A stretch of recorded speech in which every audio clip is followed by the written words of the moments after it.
Have you ever faced self-doubt in your life? Maybe it's a negative feeling that you want to eliminate it. But here is something that most people don't realize. Self-doubt is not something that you need to push away. It's something to understand and transform. If you ever felt not good enough or struggled to trust yourself, stay with me until the end of today's video because I'm about to show you how you can turn self-doubt into your greatest assets and regain your trust in yourself no matter where you are in life. So what exactly is self-doubt? And why does it keep showing up in our lives? You see, self-doubt is that little voice in your head telling you you're not good enough, you're not capable enough, you don't deserve the success that you earn. It makes you second guess your decisions, doubt your abilities and even your self-worth. But did you know that self-doubt has its roots in our past experiences? It often shaped by three main factors. One of the main factors is your childhood experiences. Maybe somebody had told you that you were not good enough, you were not smart enough. Or maybe your accomplishments were not acknowledged, and over a period of time it forms your self-image, and you may carry that belief into your adulthood. So that's why childhood experiences play an important part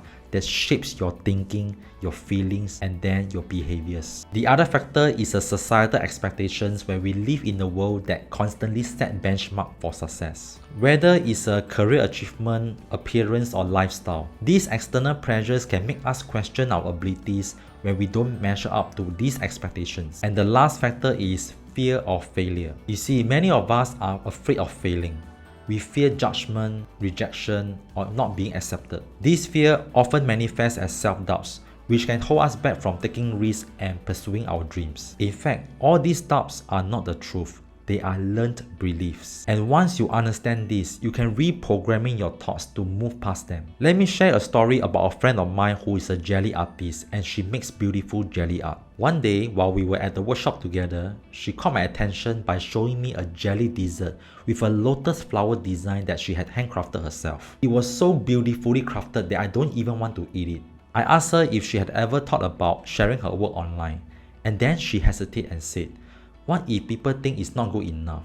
What if they judge my work?" From what you are hearing, you can sense that her self-doubt is holding her back, despite she had the talent. You see, as a friend, I could even see her potential to share her passion with the world and even earn money from it. But just that she couldn't believe her abilities. I told her that it's such a waste that you are hiding your talent. You may have the skills but you are not sharing it with people. This story reminds us that even with talent, skills and abilities, self-doubt can hold us back from showing the world of what we can offer. So we need to learn to believe in ourselves despite any imperfections in life. Now I know that some of you might be thinking, I've been doubting myself for so long, can I really change? Or what if this self-doubt is exactly who I am?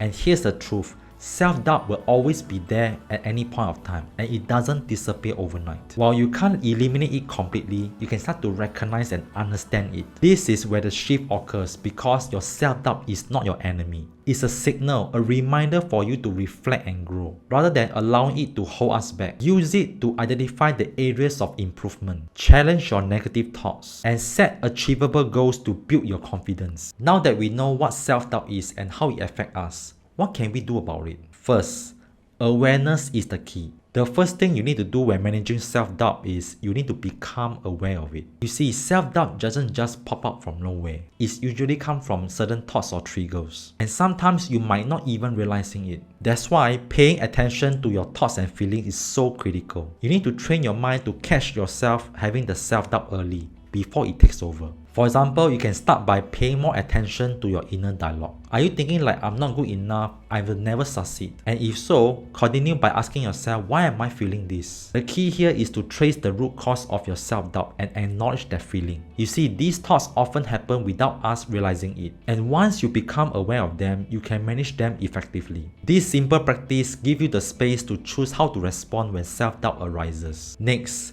challenge your negative beliefs. When self-doubt appears, it often brings with it a negative belief. However, those beliefs are not necessarily true. They are just simple thoughts and thoughts can be changed. Now I want you to try a simple practice. When you experience any self-doubt, challenge these beliefs by questioning their validity. Start by asking yourself, what evidence do I have to prove they are not good enough? And what proof do I have that I will fail? More often than not, you will find that these thoughts are not grounded in reality. By recognizing these doubts as just thoughts and not truth, you can move past them. When you challenge your negative beliefs, you make room for positive and empowering beliefs to grow. This shift helps you to move from a fixed mindset to a growth mindset to focus on possibilities. And lastly, start taking small action. Even when you feel the grip of self-doubt, use the 5-second rule by Mel Robbins and start taking action anyway. In her book, The 5-Second Rule, Mel Robbins talks about how making a decision to act within 5 seconds can break the habit of procrastination and self-doubt. The rule is simple. When you have an instinct to act on a goal or a desire, you have 5 seconds to move before your brain starts to talk you out of it. You need to learn to trust yourself and stop waiting for confidence to come first. Because confidence doesn't come before action, it comes from taking action. As David Goggins, the former Navy SEAL, discussed in his concept of built belief. It's about taking small steps even you are unsure of the outcome. Each action, whether it's about making a decision, speaking up, or trying something new, it strengthens your self-belief. Every step forward reinforces the idea that you can trust yourself again. It doesn't matter whether the action is big or small. What matters is you act even when you are doubting yourself. Now think of it this way. Every time you move forward, even when you are not ready, you are proving yourself that you can trust your instincts. When you build more trust in yourself, by taking consistent actions, your self-doubt will gradually lose its hold on you. Now imagine a life that you can make up every day trusting your instincts and decisions. You are no longer paralyzed by the fear of judgment. You are not held back by imposter syndrome. And you start to make choices with confidence. You put yourself out there, you try something new, and you are not afraid of making mistakes again. Because deep inside you know that mistakes are not failures. They are just valuable lessons for you to improve yourself. When you start to learn to trust yourself, you experience freedom. You are no longer confined by the invisible chain of self-doubt. You start to take risks, and those risks often lead to opportunities and growth. And that's where you continue to work on yourself to become the best version every single day. I hope this video has been helpful to guiding you how to manage your self-doubt. If you enjoy watching this video, don't forget to give this video a like, subscribe if you are new to my channel, and share with anyone who are currently struggling with their self-doubt. I believe they can use this video to turn self-doubt into their greatest assets so that they can regain their trust in themselves again. Most importantly, self-doubt isn't about eliminating it. It's about understanding and transforming it. You just need to regain the power to trust yourself again. Now before we go, I'll leave you with a powerful quote by Franklin Roosevelt.